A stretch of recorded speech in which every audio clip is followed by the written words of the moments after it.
Yes. It's going to be a good day to talk about Pronto. Hey, did you ask everybody to download the Pronto app? I did. Yep. Please do, because that is how Sione is going to run his portion. Is with there he is. Oh, there he is. Hey, Sione. Hey, we're here. Sorry, Hey everybody, this is Sione from Pronto. He's joined our meeting, and we have a presentation that we're going to give, and then Sione's going to jump in and tell you a little bit about how to use Pronto. And then when Steve Clifford comes at 11:20, he's going to show you how to make it work with your classes. Awesome. And one request that I have today, I am minding the chat today, and because we have such a big group and we have 2 guests, if you have questions, if you could please put them in the chat, and if we cannot answer them right at the time, we will circle back and answer them at the end. Thank you. I'm so glad you are all here. I was so worried that our session was going to be really tiny because we haven't done a lot to promote Pronto. But let me just ask you guys in the chat, can you write in the chat why you chose this session? Why do you want to learn about Pronto? Let's just take a minute to do that. I'm going to pull up the chat.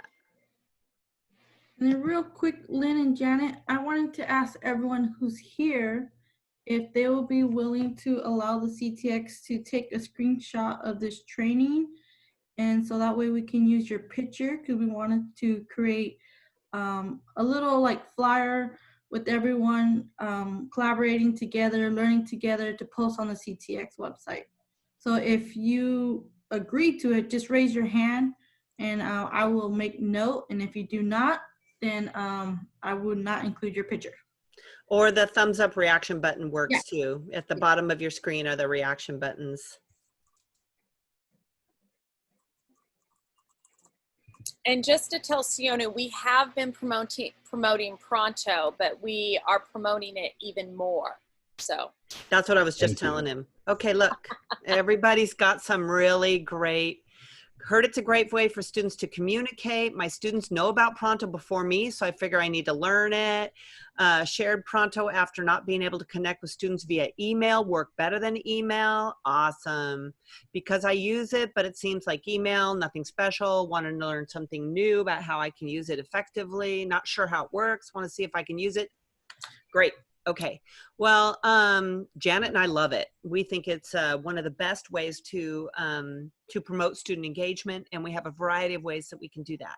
So I'm going to start by sharing the screen and run you through our little presentation on Pronto, and then when we get to the slide on how to do it, there's links there for some videos, some tutorials that Janet and I made, but we're going to let Sione take over at that point and show you how to do it on the mobile. We'll probably have to give him screen share capability, Janet. Yes. So we'll do that at that time. Okay, so let me share the screen and get us started on the presentation. Are you able to use screen share? Then they are, Lynn. Oh, they are. Okay, yes, great. If you are, they are. Yes. Oh, great. Okay. All right. So I'm using the present function, which means that it fills the whole screen, which means I won't be able to see the chat or anything like that. So I'm just going to keep rolling through the presentation, and Janet, you'll monitor all the rest. Yes. Okay. What, why, how, blah, blah, blah.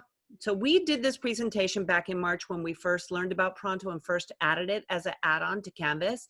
We're very grateful that the campus agreed with our vision of this being one of the best tools to help with student engagement and added it to all of our Canvas shells. It's an app. The app on your phone, the mobile version, is probably the one that students are going to be more familiar with, but it also has a desktop app.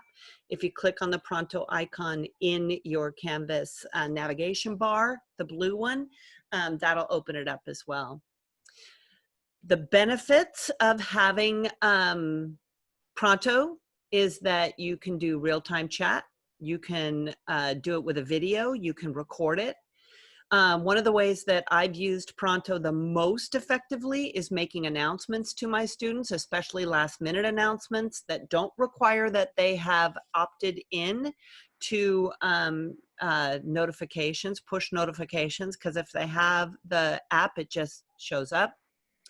It also works where you can translate your message. I noticed that we've got some foreign language instructors in today, and so Pronto is one that will that you can it translates to a bunch of different languages, so that would be fun as well. You can share files, and you can assign and receive tasks, which is a great way to use it if you are creating small groups. And the group function is also really interesting. We'll get to that. But this is the slide that I think is probably the most important slide in the show, which is we have Confer Zoom already. We have conferencing. Why should we use Pronto? And these are the main reasons. The students have agency. They can use it independently of their professors, and that provides a safety window for students. You know, we often tell our students to share their phone numbers with each other and create group chats and things like that. Pronto is a way for them to create their own group chats, and they don't have to share their privacy information. It doesn't share any, I think this is true, Sione, it doesn't share any location information or anything like that, correct? Correct. Okay, so it's safer for students. It is intuitive. Students can incorporate it into their learning totally seamlessly. In fact, Janet's students, she opened it up in her class, and Janet's students learned how to use it and contacted her before she ever even gave them the tutorial for how to use it. It humanizes remote and online environments because it invites a familiar kind of messaging similar to text or FaceTime, so that students feel like they already understand it. It motivates them to participate. And it's got a lot of features: live stream, chat, groups, and tasks. Any questions yet? No? Okay. Here's a sample interaction that Janet had that was not prompted by her. And you can see what her students did. This was way back in March. They're feeling sad. They're sharing what they feel. You can see that people have liked these posts. So it's similar to any other social media platform where you're able to share, I'm doing okay, I was busy, had to do math, and then put in a little meme here for other people to see, which is a great way to get students to engage. So how to use Pronto. So I'll stop the screen share right now, and I will let Sione share. Awesome. Thanks, Lynn. And I apologize, Matt, my colleague who's on now, I fooled him with our Zoom links a little earlier, so he came on a little late, but Matt's going to take us through a quick review of Pronto. So I'll hand it over to him. Great. Thanks, Sione. Let me go ahead and share my screen here real quick. And I'm actually going to show you the mobile app. Oh, that's not the one I wanted. Oh, is my Zoom? Come on. There we go. Okay. Can everybody see my phone screen? Yep. Great. Awesome. So we're a mobile first application, and we usually encourage faculty and students to download the app, because that's where you're going to see the most interaction with your students, because they're already using their phone for communication, things like that. So let me go ahead and just pull up Pronto. It's going to take me to the group that I was last in. This is our CSM group, but this is just an example of just, this is us talking to each other. We're sharing memes. We had our colleague just recently tore his ACL, and so we had some, we were showing him some support that way. But here I want to show you just a couple of things here. So if I go over to the left there, this is the drawer. I'm going to go ahead and collapse this really quick just to give you a better idea of what this looks like. And so within the drawer, we have our categories. And from our integration with Canvas, we create all of these categories with every single course that you have. So for example, if I open up this Econ 101 course, this is my Econ 101 course that we have here, I have a few different groups within it. So this is an example of maybe you created some other groups or study groups like Lynn has for her Zoom breakout sessions, for some group collaborations. She created those in Canvas, and they got pulled over into this Econ 101 category because it's within this course. Just a really quick question on that, Matt. Sure. When we create groups in Canvas, we are not able to put ourselves into these groups. So if I'm not in the group, is it still going to show up in my drawer like this? If you're not in the group, it won't populate. Okay. So you won't see it, but it'll be there for students. Correct. Yes. So that's something I wanted to point out to faculty. So when Matt opened up this course and those groups are all there, say you created those groups in Canvas, they will show on the mobile app for the students, but you won't see them in your mobile app on Pronto because you're not in those groups.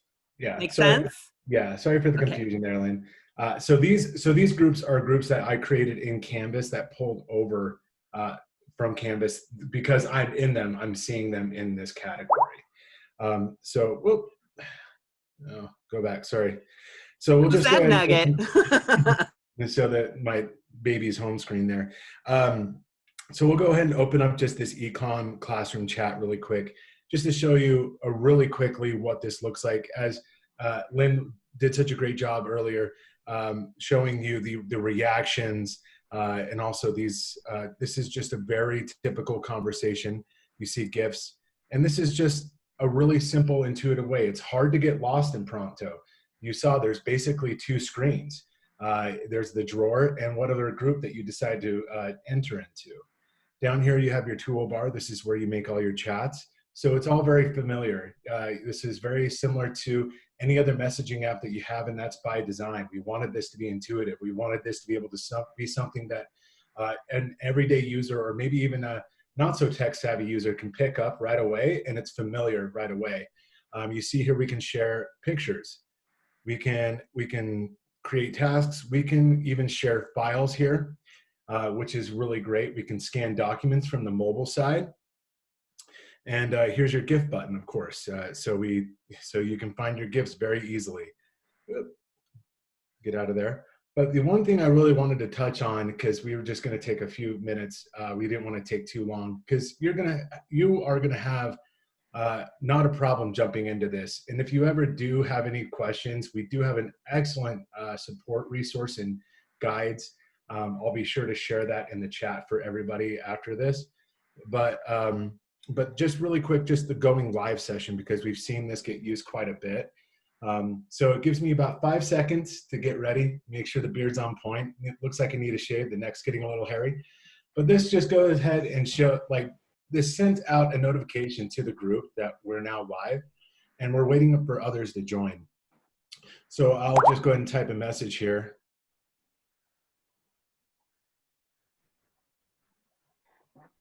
So I can also chat while I'm in the session. Looks like we got here up in the top, we got Sione there. Hey Sione, we'll go ahead and tap on him.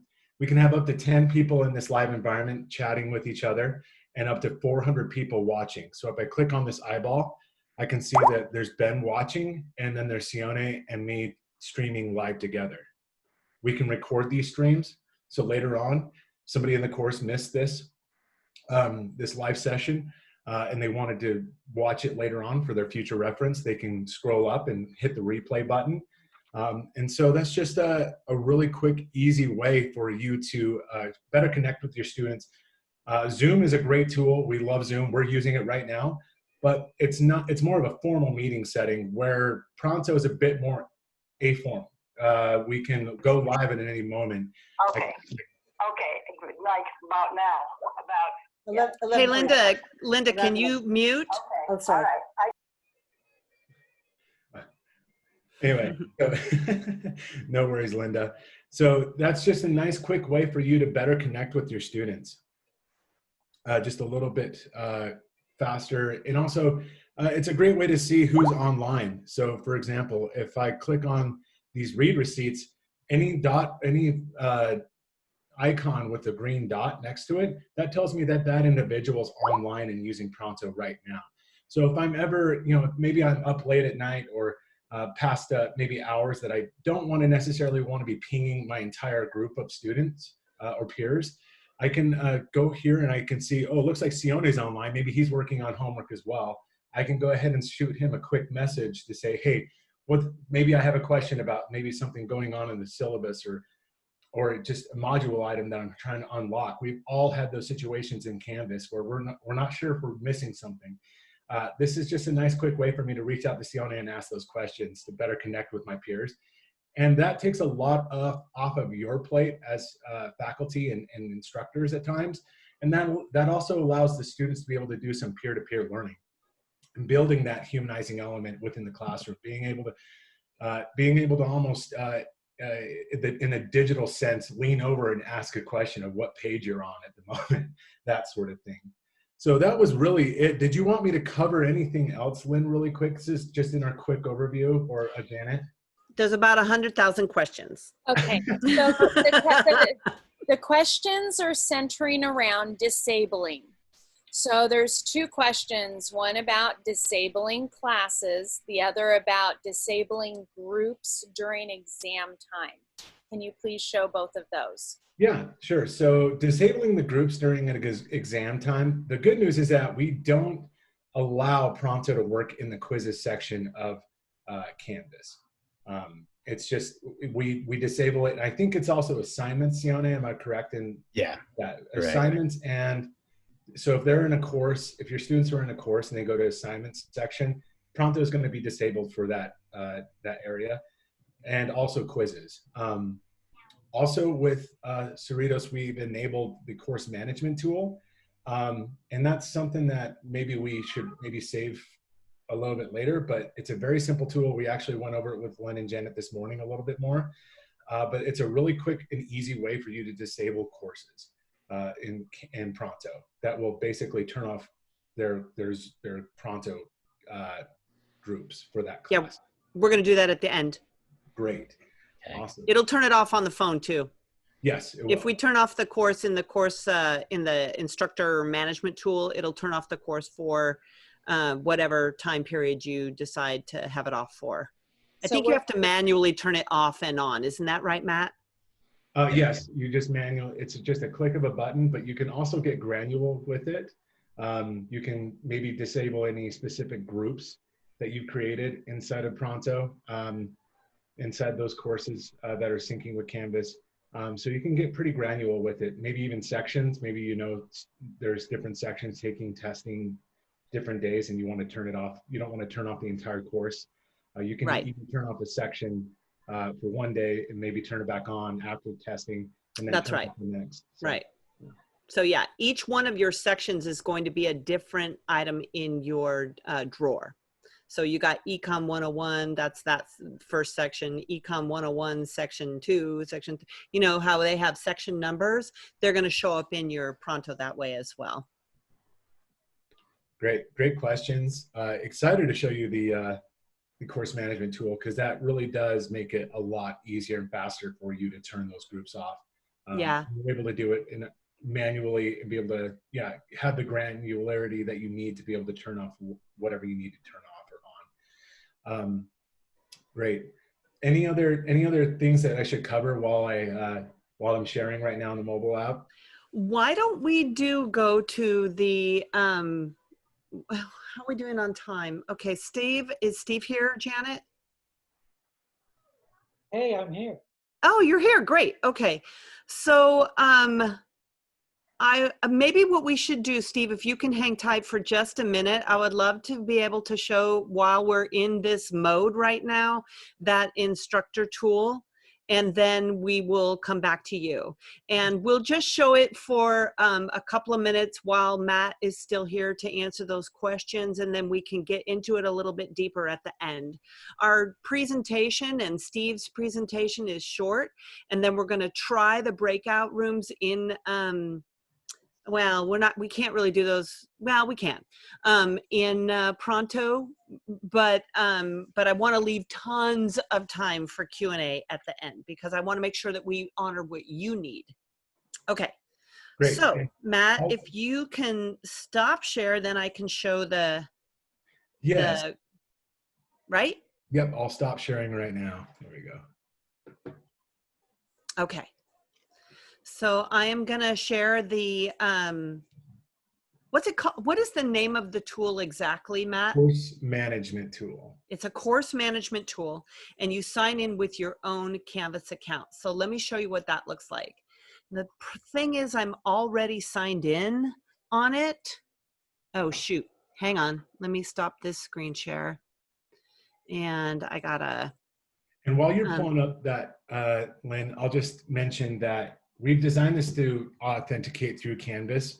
So it's really just a clicking of a link that will be shared with you. Oh, and really? So, yeah, we just authenticate through Canvas. So as long as you're signed into Canvas and you click that link, it's just going to ask you to authorize, and we authenticate through Canvas. It's going to recognize your unique token with Canvas.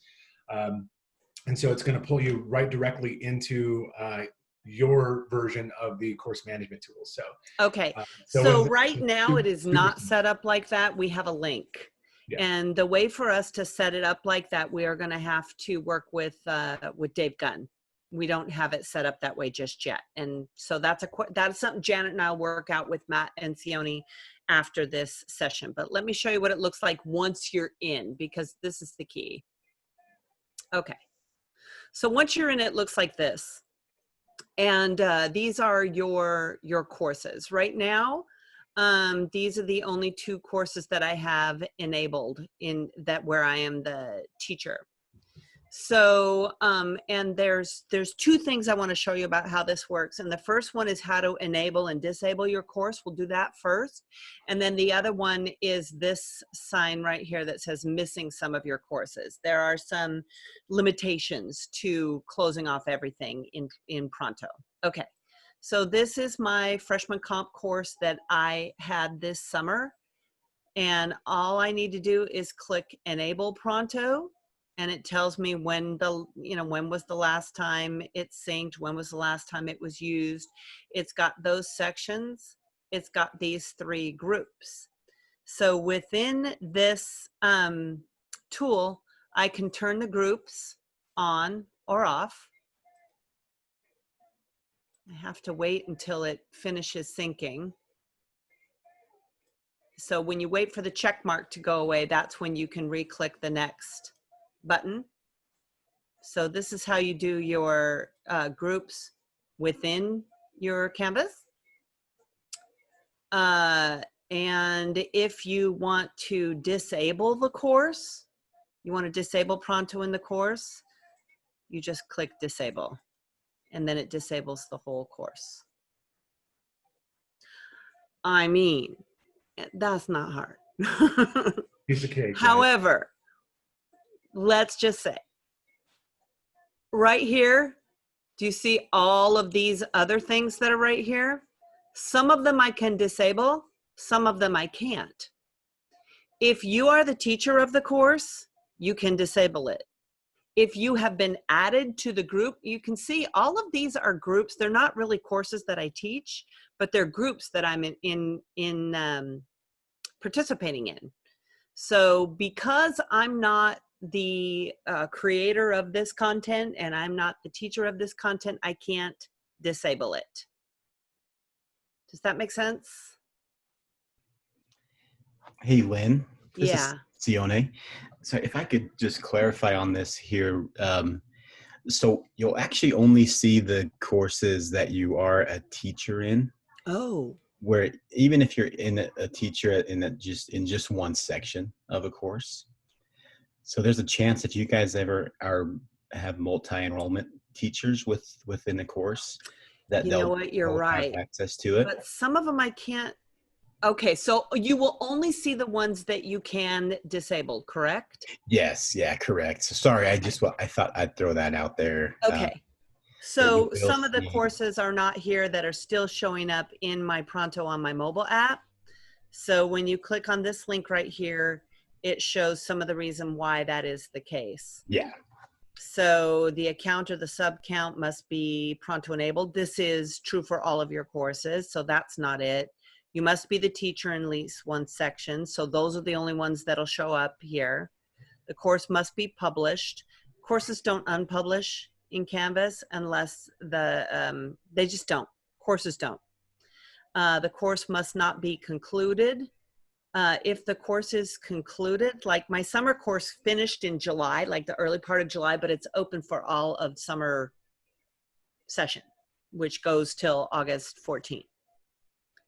And then it has to have other students enrolled in at least one section. So these are some of the reasons why you wouldn't see some of the things. But I can tell you that just having the option to have disabled these ones that I've disabled has made a huge difference in the drawer on the mobile app. There's still a lot of stuff in the drawer on the mobile app, but not as many. I mean, I can't really show you, but the courses are there, and you just got to search for the course that you want. And if you're connecting with your students on a regular basis, that is the section that'll come up first when you first open Pronto. Okay. That's really critical, Lynn. So for example, I just had a discussion with April. So she sent me something, and I went back in to look at what other people were saying. That was right at the top. And I also want to let you know that Pronto is improving all the time. So we're constantly giving them suggestions about what we want. It doesn't mean that they're going to honor what we want right away, but it does mean that they are listening to us and they care about our feedback. Yeah. So if the capability that you want is not there yet, let us know, because we can send it over to Matt and Sione and they can be working on it. Please let us know of anything that you're interested in seeing it be able to do. Yes, we love feedback, so don't be shy. Okay, so there are two questions. One, Steve is going to show us in a minute, so I'm not going to answer that one. So if it's not answered, you're okay.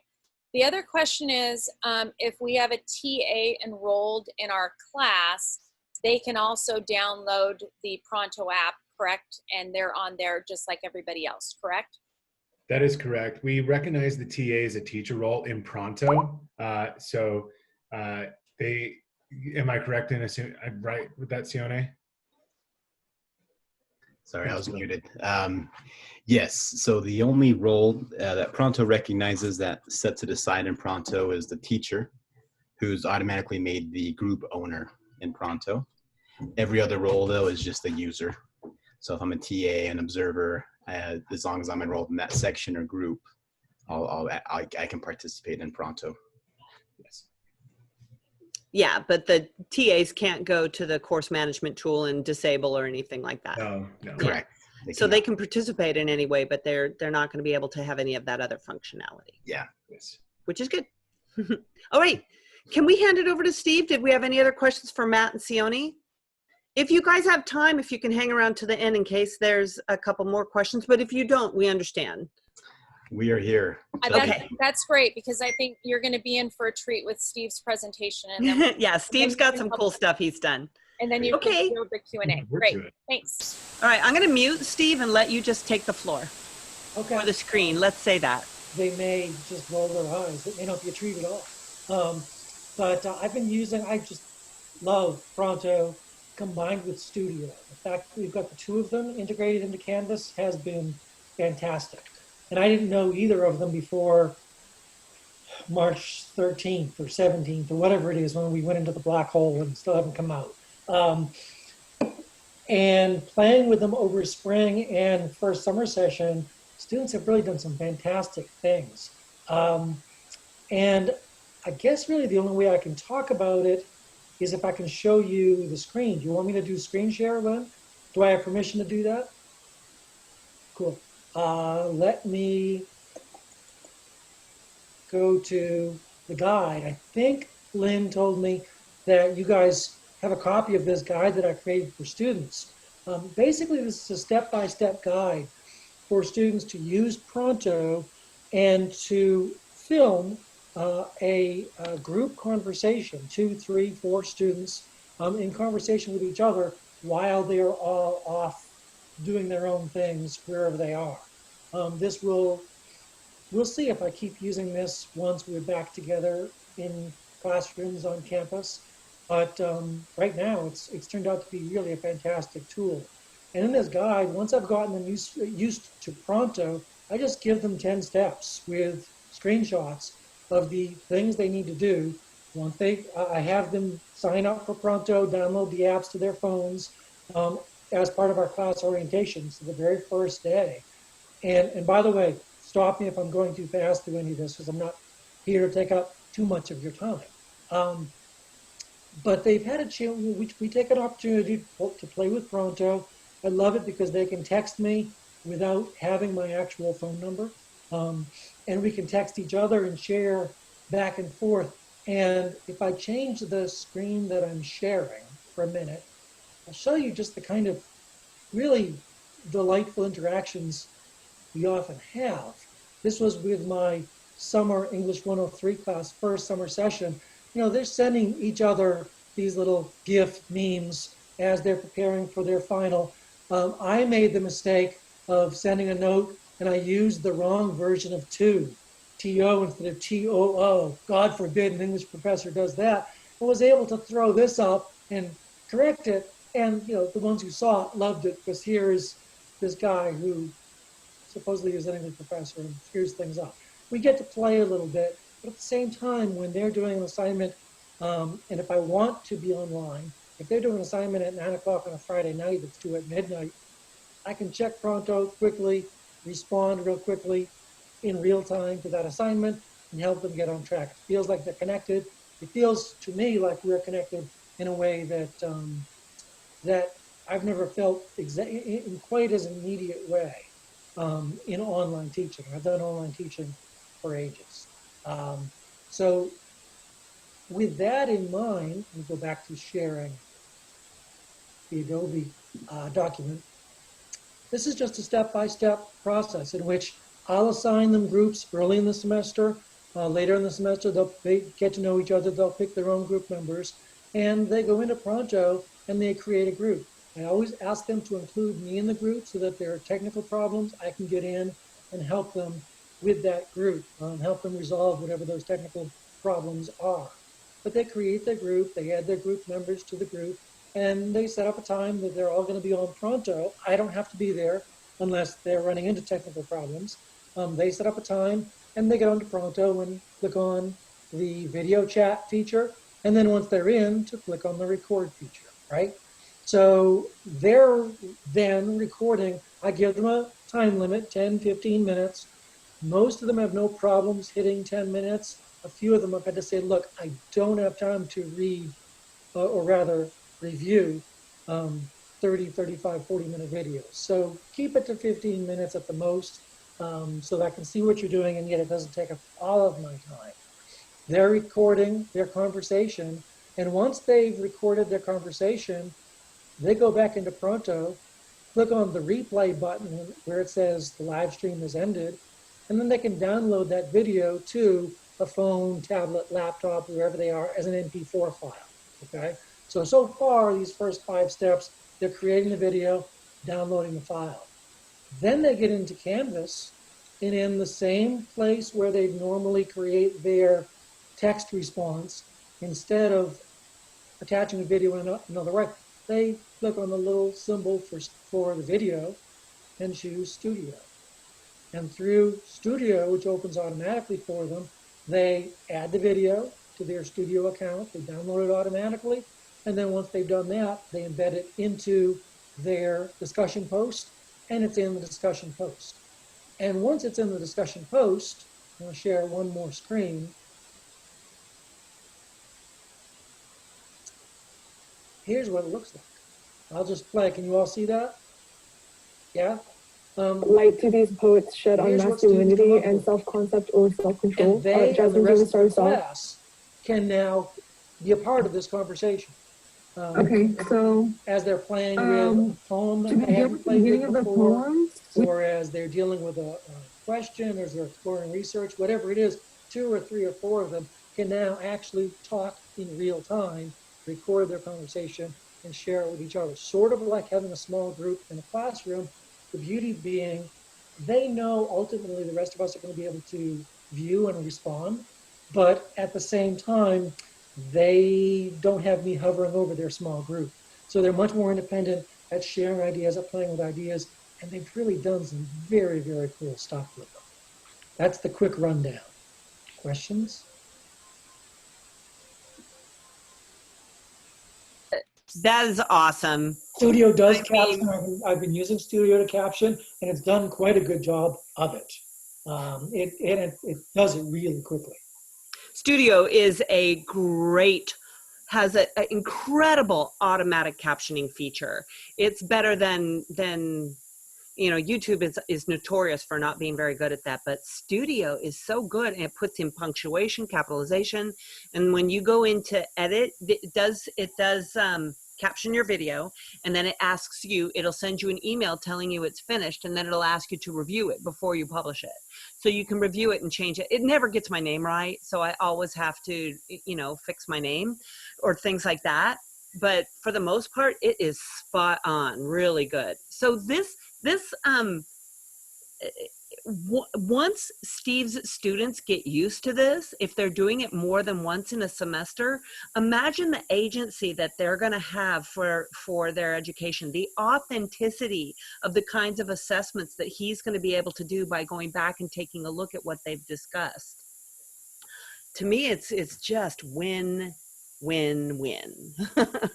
The other thing that's wonderful is that if you are doing breakout rooms in Zoom, you can only go to individual rooms. You can't be in all the rooms at once, and the other students can't see what the other students are discussing. So you could even do something where it's a jigsaw, where one group discusses one idea or text and another group decides, asks or discusses something else. So there's really endless possibilities for using this in conjunction with Zoom. Mm-hmm. There are a couple of questions. One question was, let me see.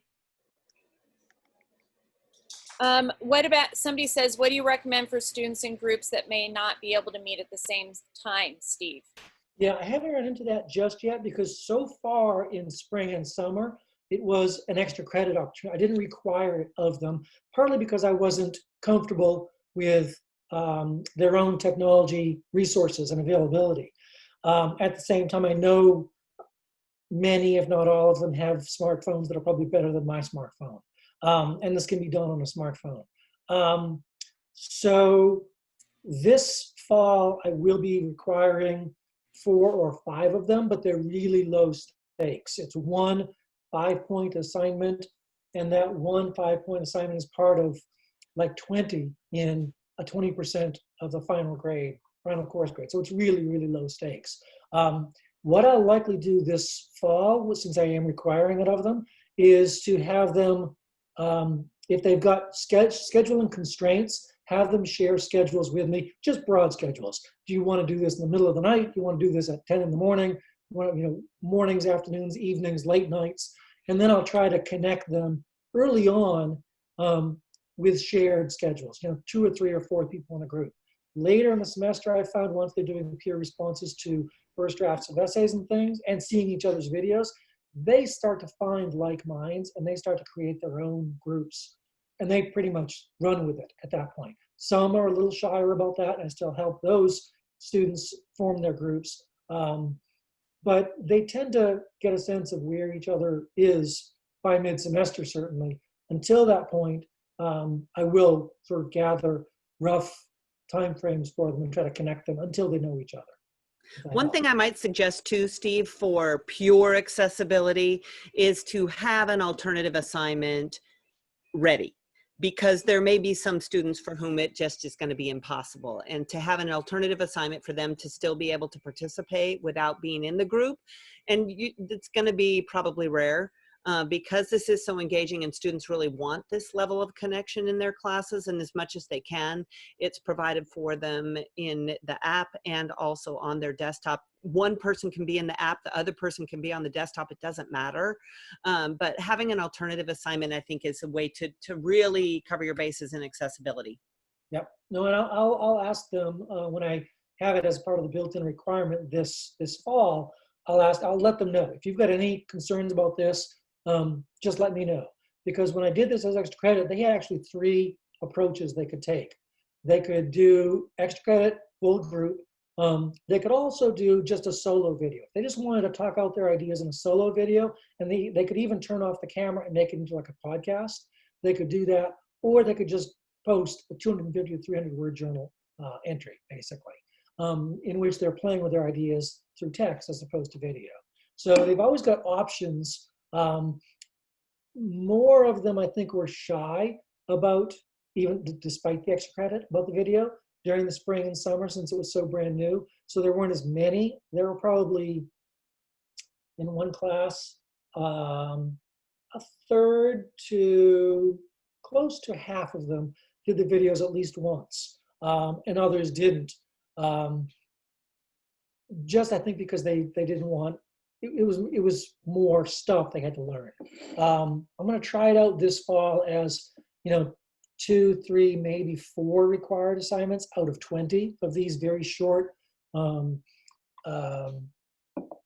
stakes assignments, and see how it goes. But And then having survey them. able to talk to each other while we are all online and separate and not able to be together during the pandemic, is really cool. Please share your results with us, Steve. We I will. really want to know, because it's a fantastic assignment. I plan on using it myself, so thank you. Yeah, we've shared it widely with all of the people who we know who are using Pronto. Hey, we got this one guy who's doing this amazing thing. And also, if you could get some feedback from your students, that would also be really helpful for us to be able to promote this idea. Sure. But As somebody said a few minutes ago, I don't remember whether it was you, Lynn, or Janet, at first it's a learning curve. They've got to map, but once they figured out how to do these videos, they whip them out really fast. I mean, there were some groups who weren't even asking me if they could do the extra credit. They were just filming it and putting it up there before I even knew they were doing it. So they get the hang of it really quickly. yeah, so we're going to use it more in the online teaching resources group so that y'all can get a little more familiar with it. We're going to use it a lot in the next couple of weeks, so that now that we've had this big session, and then we can share with each other ways to use it. And the truth is that it is so easy to use. I know this is where I'm like, we show our age a bit, is that students are less afraid of trying these things because they're on all these different types of apps all the time. So it's sort of second nature. And what I did when I was trying to work things out in presenting Pronto a couple of months ago is I actually practiced several times with a student, and we were able to troubleshoot, and he was able to show me some things that I didn't realize. So I think that whether or not you feel super comfortable with it is not the biggest issue, because they're comfortable with it. And if you're open to say, this is something new that we're trying and I really want your feedback, they're excited because you are listening to their voices, their suggestions, their ideas, and there's more buy-in, more engagement in those types of activities. Can we try and do a little bit of demo on how this can work in a Zoom class? Want to try that? So within the online teaching resources site on your Pronto app, go to the online teaching resources in your drawer, open that up, and then create a group. The way you do that is you click on the 3 dots at the very top right and click on people. And Janet,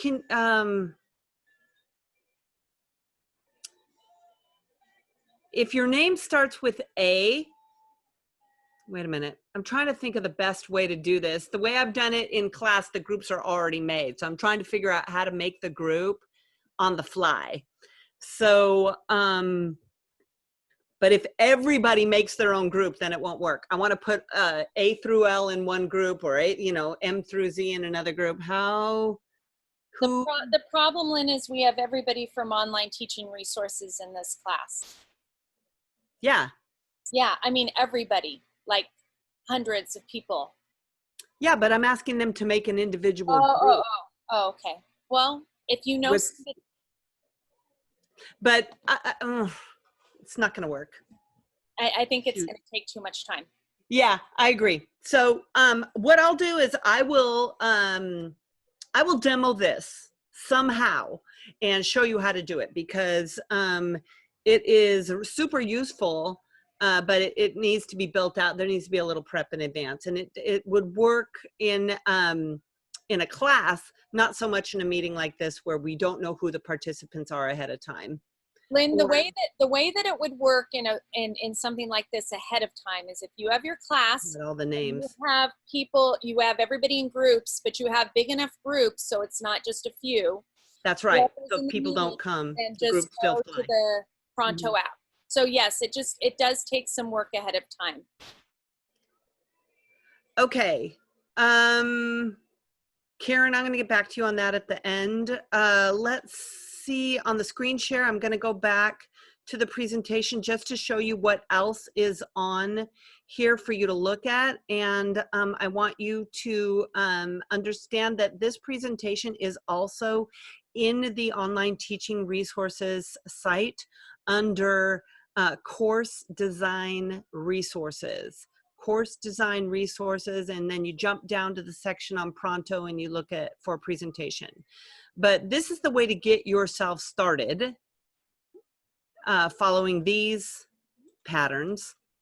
And then these are some ways in which you can use Pronto. General question, use it to seek clarification, to see if your students understand something, share an article or a video. Students can create their own study groups here. You can share an experience. I mean, there's a lot of times when I'm going about my day and I think this would be a really cool thing to share with my students. Immediate, if I can do it immediate through Pronto, they're gonna get it and it's gonna move, be in the top of their awareness at that time. Here's some netiquette tips to keep this respectful. Be courteous of other people's viewpoints. Don't reveal information about other students. Keep your messages private. Practice inclusiveness, etc. And troubleshooting. If your camera or audio doesn't work, go to this. This chat is sort of a troubleshooting tutorial for how to make sure your camera and audio work. A lot of times, or what we found in the beginning was that you need, through your browser, to give access to your camera and your microphone. And if you haven't given access to your camera and microphone, it doesn't work. So, but usually that's just a click yes. Click yes when it asks for that. How do groups work when you create the groups on Canvas? We've covered. What about captioning? Someday we hope for live captioning. We don't have it right now, but using Studio is a great way to ensure that whatever you live stream on Pronto can be used in Canvas. You can opt out of notifications. There are step-by-step instructions in the Pronto section of the course design module in the online teaching resources page. And the infinity when you share your screen. We didn't go into screen sharing much with Pronto because its functionality is a little bit limited compared to the Zoom screen share. So if you want to use Pronto and the Zoom screen share for in two different entities, that's probably a better way to do it than to try and share from Pronto, which you can do, but it's not as intuitive. Okay. Questions on that? Okay, so those resources are all available for you on the site, and I think we should just open it up now. We have only about 10 minutes left, so. Okay. Lynn, there is a question. I want to get to it. Matt and Sione, we need you for this. Sorry. Okay. Someone signed in. They're both a student and a teacher. at Cerritos, you know, they're taking some extra classes. They signed into the wrong one, and it doesn't even matter if it's the wrong one. What if you need to sign out and sign back in? They're having trouble with that. And if you need to ask them questions, I'll ask them to turn on their microphone and answer you. Yeah. So you want to go ahead, Sione? I was just I'll run on this one. And so I think what's happening is, so Pronto does have the ability to do what we call multi-org, where it recognizes if you're in 2 different organizations, or I think also 2 different user profiles. The person that this happened to, was it by chance after you had entered your access code, and then did you see 2 options to select? Maria, are you willing to share? Can you turn on your microphone and share, please? Okay, I see you nodding your head. Thanks, Maria. Yeah, so so what you'll need to do to access the other account is you do need to log out of the app and then back in to go between the 2 currently. I think future developments, we would love to see a quick toggle, you know, to go between accounts. So if you're on the app, you'll just want to make sure you log out, go back to that login process again, and then you know, select the teacher or the student profile, you know, whichever one you need to go into. Same with the browser experience. It should be a little easier. Canvas, based on what user you're logged in as, it should reflect the correct Pronto account for you there. Let us know. Help, I'm going to throw this in the chat if that's okay with you guys. Help at pronto.io. This is our support email. Maria, let us know if, you know, if you're logged in as your teacher account and then Pronto's showing your student one. Shoot us an email there. We can do some troubleshooting, but it should recognize the differences based on your account.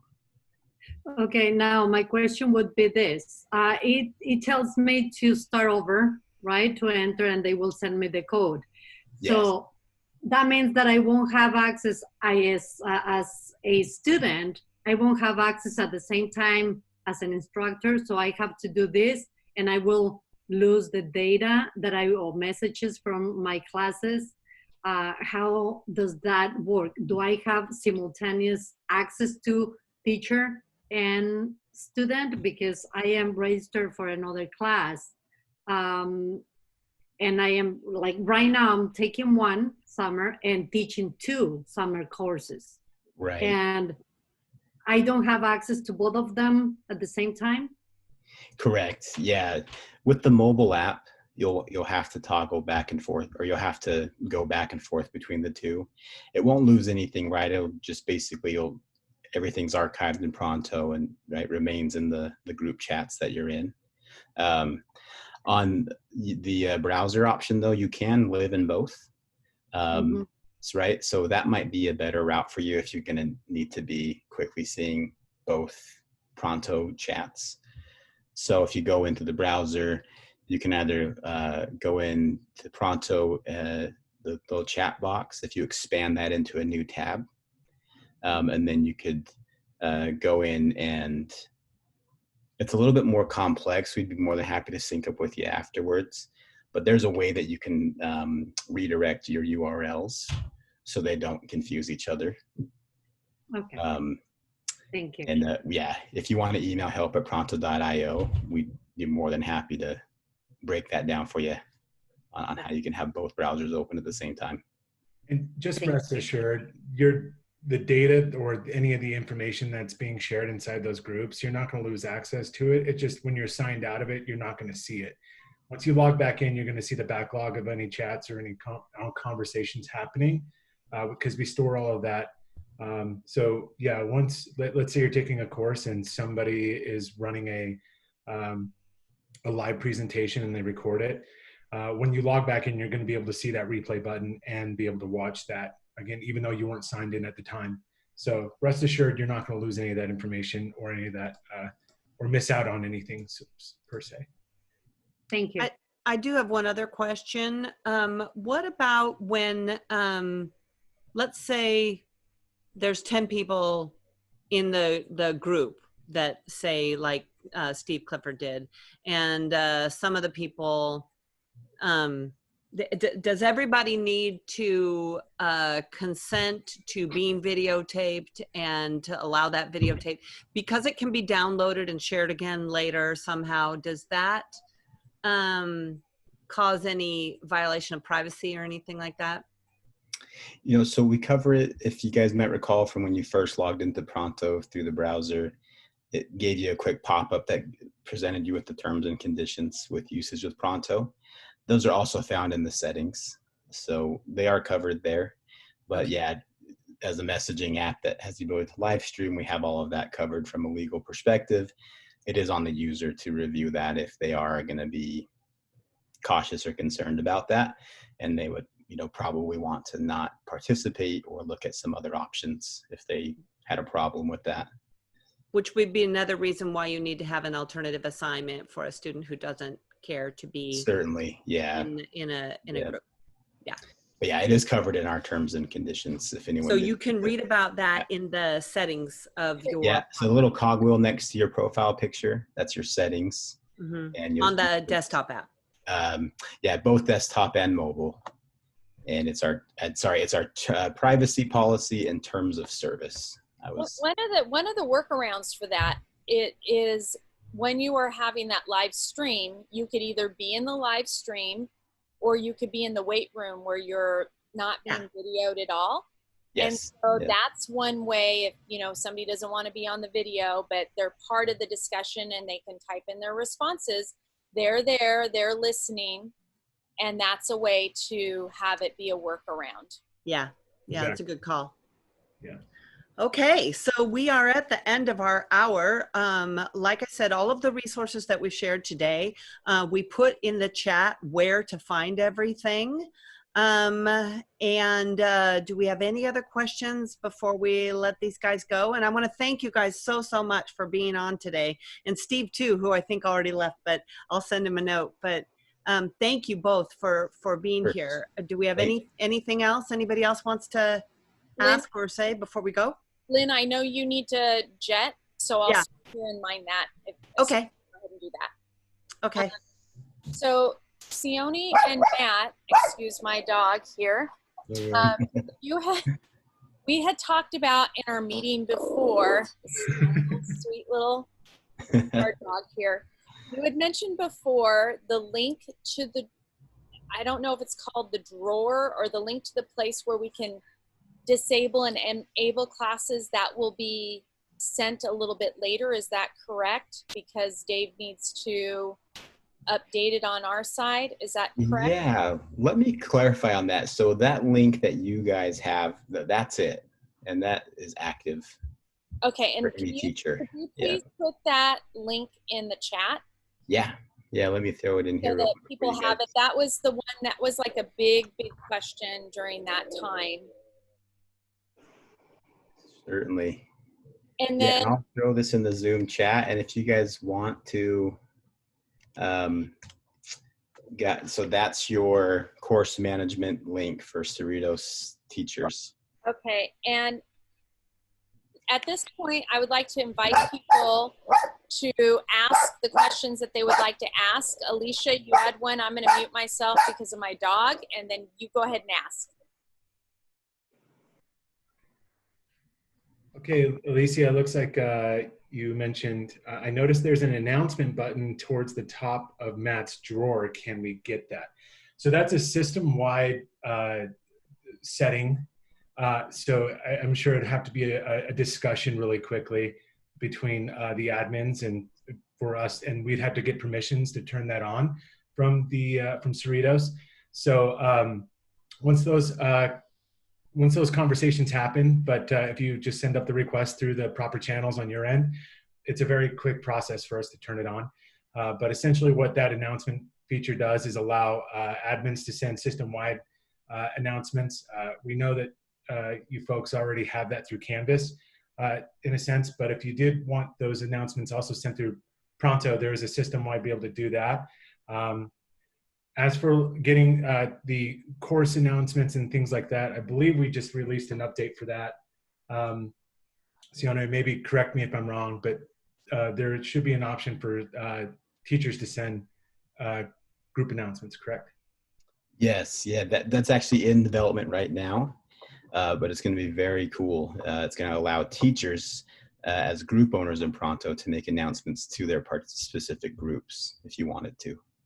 Okay, yeah, that was my question. Is in spring it would have been a lot easier to send announcements. Yeah, and it's going to be so I was cool. copying text and like, and, thank you. It's coming. It's currently we're in V1 of announcements, but yeah, it's going to be a really cool tool, I think. Another question was about Pronto starts to work once you've published the course, but when the course is not published, it does not work. That's correct, right? Yes. Yeah. So yeah, they just need, those courses just need to be published and also have a single enrollment in them to be populated in the course management tool. Those are the student enrollment. Student enrollment, yeah. Excuse me. Okay. No, you admit it's course management is a student enrollment in at least one section. Linda, did you have a question you wanted to ask? Because I wasn't sure what it was, and I want to make sure that it's getting answered if you need to have it answered. I never got the email. I'm supposed to get it. It's when I put it on my phone, I asked it to email. It says, "What's your email to connect?" and it's not connecting to the email. I never get the message to my email. Oh, so that code. That code to put into my phone, and I'm not getting anything. I tried it twice and just nothing shows up. And I checked my email. I sent myself an email to see if my email's up, and it's working. Okay. Do you happen to do you have multiple emails associated with your Canvas account? No. No, you just have the one? Mm-hmm. Okay. Yeah, we can look into that. Maybe take that offline. But yeah, that behavior doesn't sound normal to me. What do you think, Tony? Yeah, it should be a very quick turnaround. So if you haven't gotten the email, have you checked your junk or spam folders? I did. You did? Okay. Yeah, I would send an email into help@pronto.io. We're throwing it in the chat here as well. I'll do it again just for reference. Yeah, if anyone is having login issues where it's just sitting on the code screen and you're not getting a code to the email that you entered, we can troubleshoot that on our back end. We do sometimes run into issues with the mobile app with regards to your device, and sometimes it might be blocking. You know what it also might be? Let me just force a sync on our end really quick of all your courses and things, just really quick. Oh yeah, that's a good call too. Yeah, if you by chance just barely enabled a course for the first time with Pronto, that sometimes might require just a few hours for us to sync the user information. Yeah, so my courses have been on for quite a while. I've been using it for several Okay. Yeah. I just have to use it with my phone.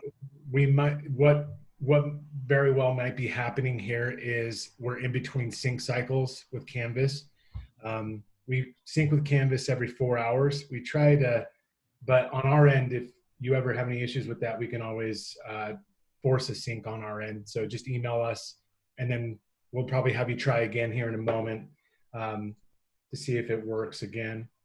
But yeah, more than likely what's happening is we're just in between sync cycles. If we're still not able to log in after that, please let us know. We can take a deeper look at that.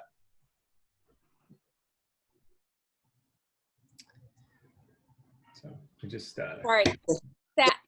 There was a question about Pronto being disabled once a class is concluded. Because we do not have a hard conclusion, we were just discussing that right before we were meeting. So it still will show up, but I will tell you this, what's interesting is after the class is over, students aren't trying to connect with me through Pronto. They do try to connect with me through Instagram. I will share that. So, because I've done stuff using Instagram. So, but I have not had an issue with people trying to continue to get connected, but we're trying to work on that. Yeah. And those courses, if they did have Pronto enabled in them at one point, but then the courses ended based on the course end date which I think we established with Janet and Lynn is what Cerritos does. So that course will show up in course management, and you can disable it from there as well. So that's a way to clean up your Pronto drawer as you move from semester to semester.